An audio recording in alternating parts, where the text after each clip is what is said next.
Today, for the first time since Hitler invaded Russia, Soviet soldiers are fighting in countries other than their own. Poland, Romania, and Czechoslovakia have been entered. The images you have seen show the impressive advance of Soviet troops through Eastern Europe. Their mission is to liberate countries that have been occupied by the Nazis. However, things are not as they seem, and these soldiers will be responsible for abominable crimes. Some of the most horrific occurred in November 1944, when a wave of rapes devastated the female population of Belgrade, Yugoslavia's largest city. The nation had spent the last 3 years controlled by a Nazi occupation government, but, paradoxically, it was not its conquerors who began the campaign of abuse. On the contrary, those responsible were those who, supposedly, came to free them, the soldiers of the Red Army, the armed wing of the Soviet Union, and which was at the service of Comrade Joseph Stalin.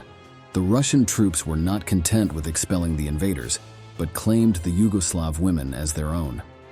They did not treat them as people, but as objects to which they could do whatever they wanted, and also destroy. One of the best-known cases of this sadistic moment was when the attackers captured a girl to rape. The person who lived with her was an adult woman, who was the mother-in-law of the previous one.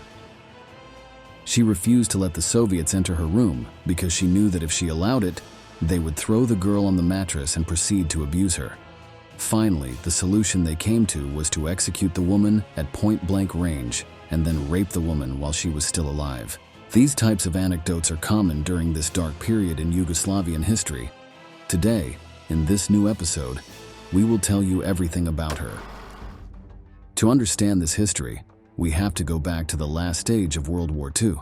Between September 15 and November 24, 1944, the Belgrade offensive took place, one of the most important military operations of the war.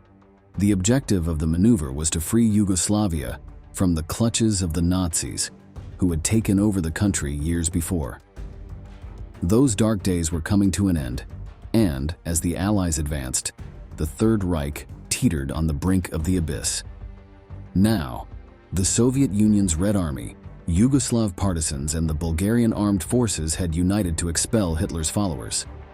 The city of Belgrade was directly under the control of the Wehrmacht, which had wreaked havoc on its population. This was because, in 1941, the Germans had bombed the city, destroying 50% of the infrastructure and leaving thousands of civilians and soldiers dead. In the following years, the new authorities carried out a purge with the aim of exterminating all opponents of Nazism.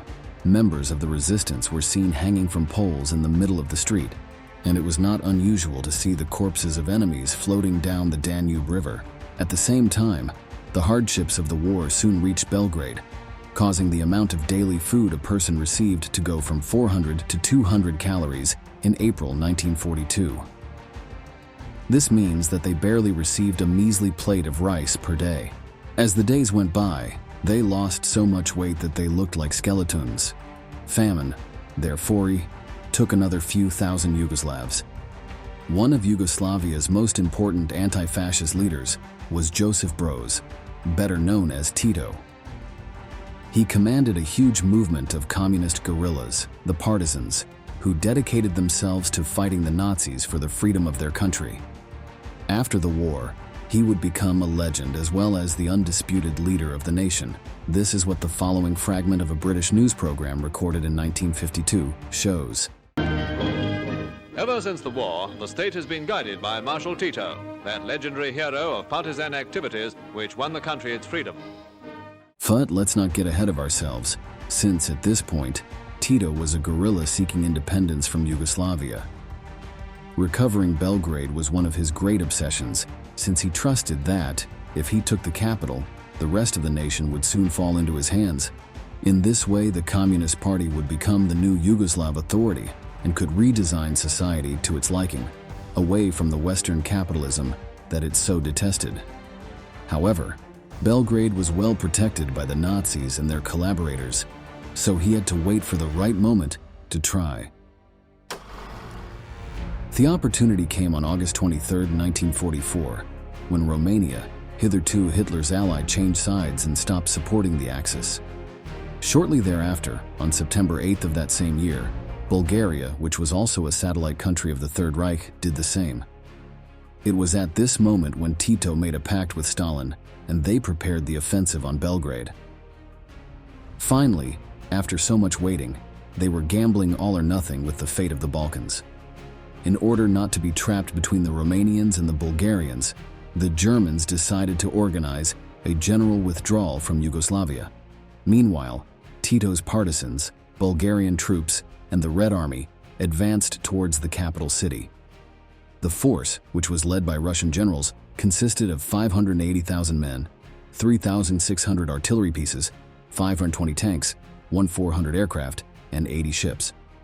On the other side, the Germans had 150,000 soldiers, 2,100 artillery pieces, 125 tanks, 350 airplanes, and 70 ships. Among the anti-Nazi fighters, there were a large number of Yugoslav volunteers.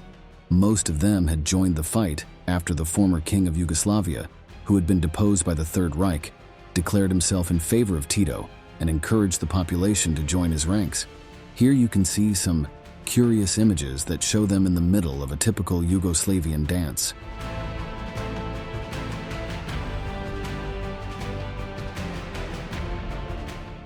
Their advance was overwhelming, and by mid-October they had conquered almost the entire east of the country.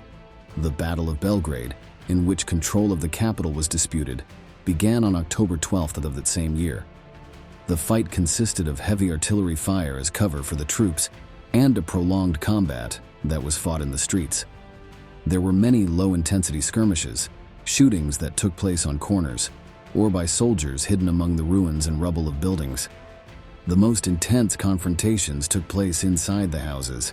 Their city was one of the places best protected by the Germans, who did not want to surrender it so easily. Tito's partisans could never have taken it on their own. Even though they had the impulse of will and the conviction that their fight was just, the truth is that they lacked the appropriate weapons for the task. Firepower ended up being the Red Army's main contribution to the offensive since, without its war material, things would have been very different. In particular, Soviet tanks made it possible to confront all the traps that the Germans had prepared. Barricades, snipers, and fortified shelters were worth little or nothing against a tank. After a few days of combat, the Germans withdrew along the river next to the city. They returned to the suburbs of the river area, marching with their uniforms, weapons, vehicles, and even horses. Suddenly, things had become truly chaotic. There was no longer any battle to fight. The offensive had come to an end and the Third Reich had been unable to defend itself. During the war, 4,300 Soviet people had lost their lives, while another 14,000 were in a state of convalescence after being wounded. There were another 6,000 dead who had fought among Tito's partisans and with the Bulgarians, that is, with Stalin's allies. Although it had not been a disaster, it can be assumed that the intensity of the battle and the death of his comrades was one of the drivers of the mass rapes. The worst acts of armies cannot be understood without seeing the previous violence, which functions as the causes of their horrible crimes. To understand the level of chaos of that conflict and the shock it left in the soldiers, let's look at the following images of the liberation of Belgrade.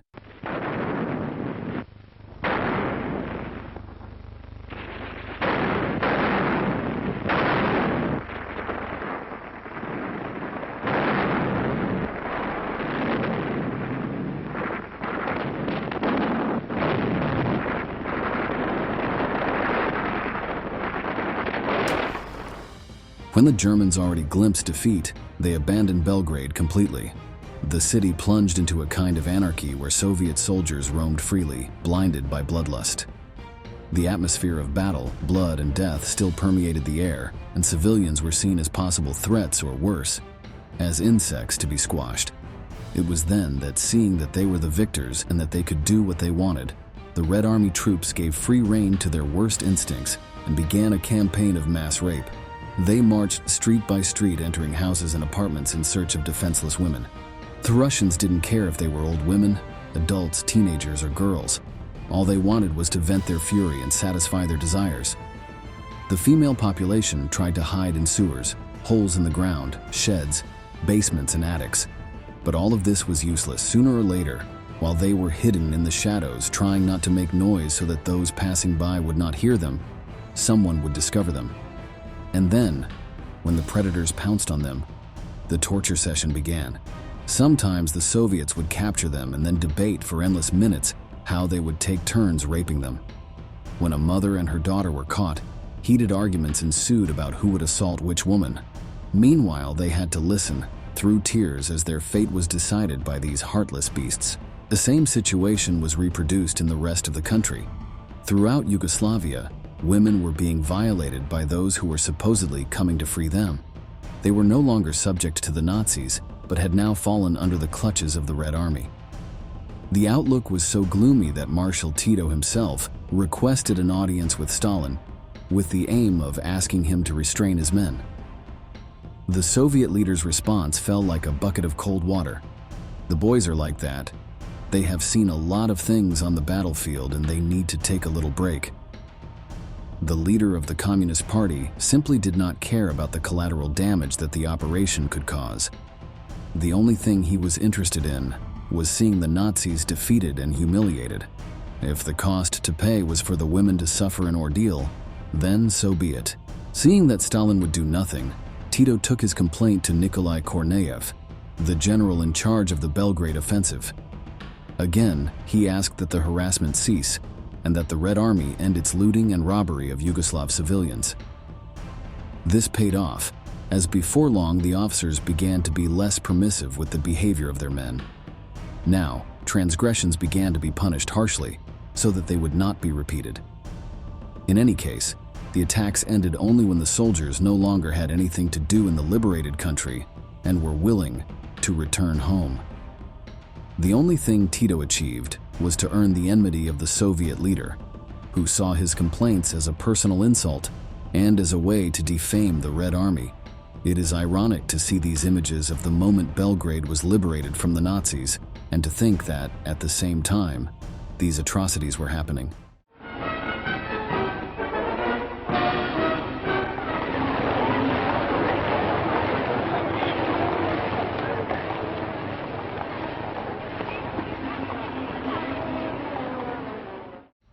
It is difficult to estimate the exact number of attacks, but it is known that they were concentrated in the northeastern region of present-day Serbia. By the end of 1944, more than 2,200 rapes had been recorded, just over 600 unsuccessful attempted sexual assaults, and 111 murdered women. Based on the testimonies, it is believed that the real number of abuses is around 5,000 cases, although since there was no systematic task to record the cases, it is impossible to know the extent of the violence. It should be remembered that the behavior of the Red Army during the Belgrade offensive was not strange at all. The same actions of looting, robbery, rape, and execution of civilians were reproduced in other territories through which he passed. Therefore, similar situations arose in Greece, Lithuania, Poland, Estonia, and Latvia.